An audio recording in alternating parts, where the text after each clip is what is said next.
에담은 이제 나의 노예가 아니라 나의 아들로, 그리고 알렉스와 여동생은 나의 손주가 되는 것입니다.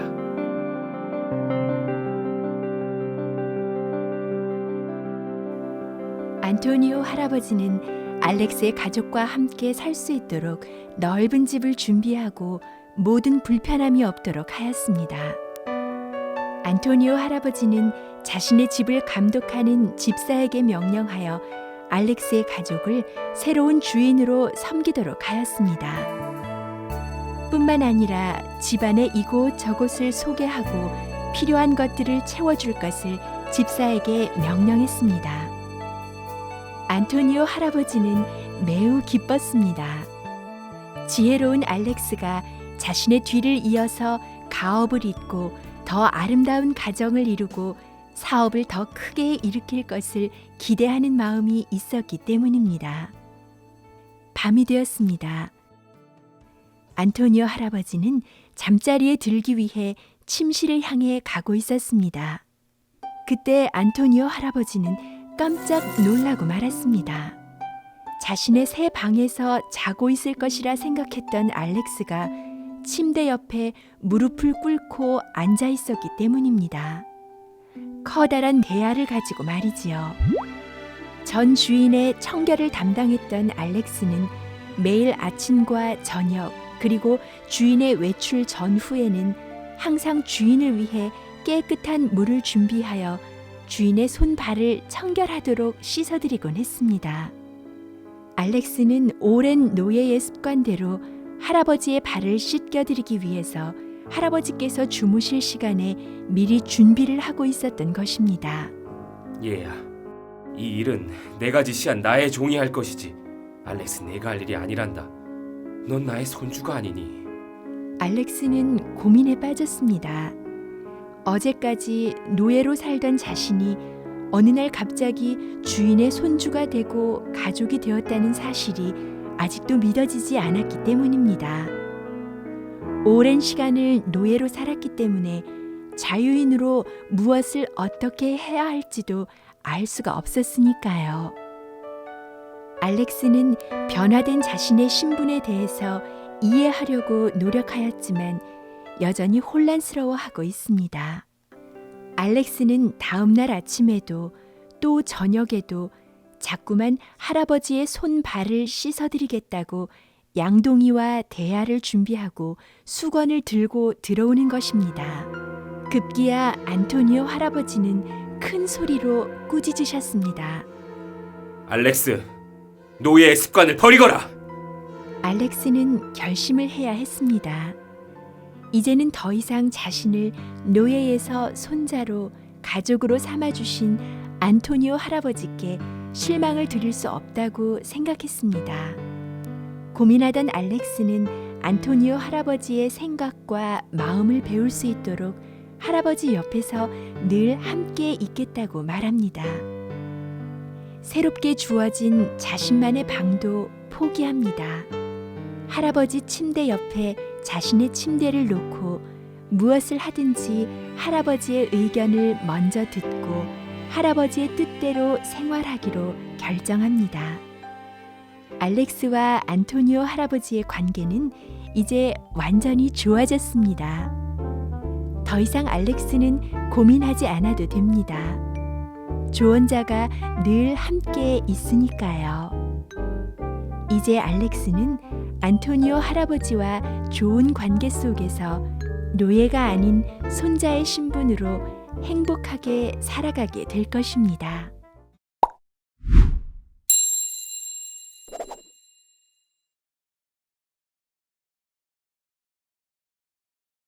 큰나무 아동부 친구들 반갑습니다. 지난주에 이어 오늘도 알렉스 이야기 영상을 함께 보았어요. 오늘 영상 속 알렉스의 문제는 무엇이었나요?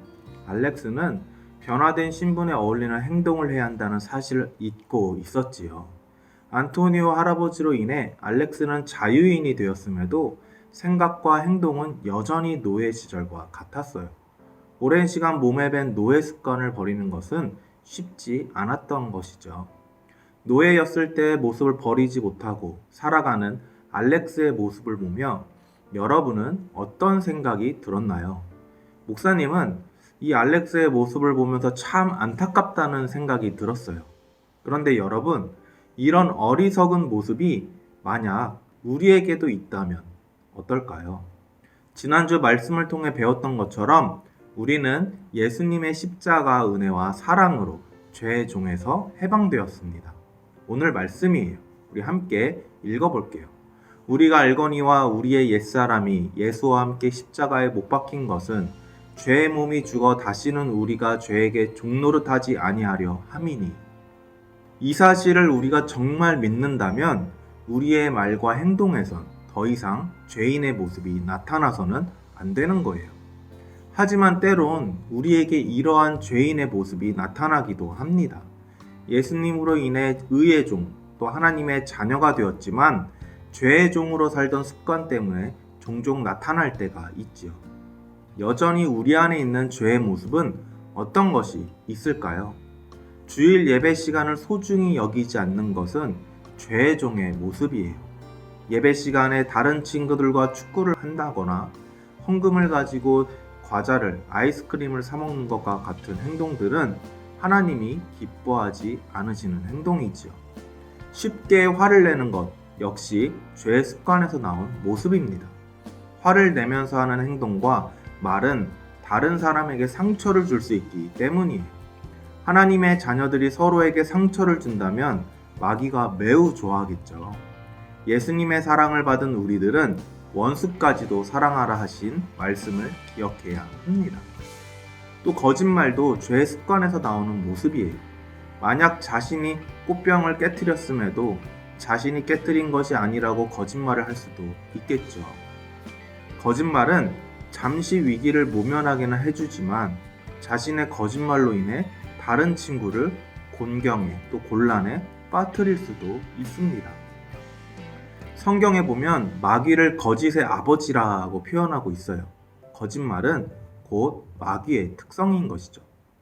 또 동생이나 자신보다 힘이 약한 친구를 괴롭히는 것도 죄의 모습이에요. 자신이 로봇을 갖고 싶다고 동생이나 친구의 것을 마음대로 빼앗는다면 빼앗긴 친구의 마음은 또 어떨까요? 성경에 보면 탐심 또 욕심은 하나님이 싫어하시는 우상 숭배와도 같다라고 기록하고 있습니다. 자신의 힘을, 자기 욕심을 채우는 데 사용한다면 하나님의 마음은 정말 많이 아프실 거예요. 혹시 우리에게도 여전히 버리지 못한 이러한 죄의 습관이 남아있나요? 그렇다면 이런 죄의 습관은 어떻게 버릴 수 있을까요? 이 두 가지를 함께 기억해야 합니다. 첫 번째는 자신이 누구인지를 기억하는 거예요. 알렉스가 안토니오 할아버지의 도움으로 더 이상 노예가 아니라 그분의 손자가 된 것처럼 우리들도 예수님으로 인해 죄의 종에서 이제는 하나님의 자녀가 되었음을 기억하는 것이죠. 두 번째는 새로운 삶을 살기로 결단하고 실천하는 거예요. 죄의 습관을 버리기 위해서는 아무리 작은 죄라도 멀리하겠노라 결단하고 이를 행동으로 옮기는 실천이 필요한 거죠. 마치 알렉스가 노예 때의 습관을 따르지 않고 안토니오 할아버지의 뜻에 따르고 배우기 위해 자신에게 주어진 새 방도 포기하고 할아버지 옆에서 지내기로 한 것처럼 말이에요.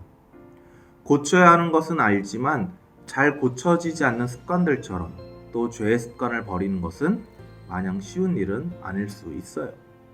우리의 힘과 의지만으로는 죄의 습관을 완전히 뿌리칠 수 없는 것이죠. 그렇기 때문에 우리는 하나님께 또 우리와 함께 하시는 성령님께 도와달라고 기도를 요청해야 합니다. 하나님, 성령님, 제가 죄를 미워하는 삶을 살게 도와주세요. 하나님이 기뻐하시는 것만 따라 행하는 사람이 되게 해주세요. 그리고 하나님의 말씀을 늘 가까이 하는 거예요. 이것쯤이야 하는 생각으로 허용하는 죄가 있어서는 안 됩니다. 내가 하고 싶은 대로 하고 또 내가 가고 싶은 길로 간다면 그 길은 분명 잘못된 길일 수밖에 없는 거예요. 우리는 하나님의 자녀라는 신분에 맞는 길을 선택해야 하는 것입니다. 하나님의 자녀의 신분에 맞는 길을 가기 위해서는 반드시 하나님의 말씀을 따라가야 하는 거예요. 우리에게 허락하신 이번 한 주 동안 하나님의 말씀을 따라 죄의 습관을 버리고 멋지고 당당한 하나님의 자녀로 살아가며 승리하는 여러분이 되기를 축복합니다. 그러기 위해서 나를 위해서 십자가에 죽으신 예수님, 또 우리 마음 가운데 오신 성령님을 붙잡고 기도하는 거예요. 그 성령님을 의지하여 승리하는 한 주가 되기를 축복합니다. 기도하겠습니다. 하나님 감사합니다. 먼저 죄의 노예에서 벗어나게 하시고 하나님의 자녀 삼아 주심에 감사합니다. 하나님의 자녀라면 이제는 하나님의 자녀답게 죄를 멀리하고 하나님의 말씀을 따라 사는 신앙인이 되게 해주세요. 그러기 위해 우리 마음 가운데 오신 성령님, 제 마음과 생각을 붙잡아 주셔서 하나님 말씀에 순종하는 삶을 살게 도와주세요. 예수님의 이름으로 기도합니다. 아멘.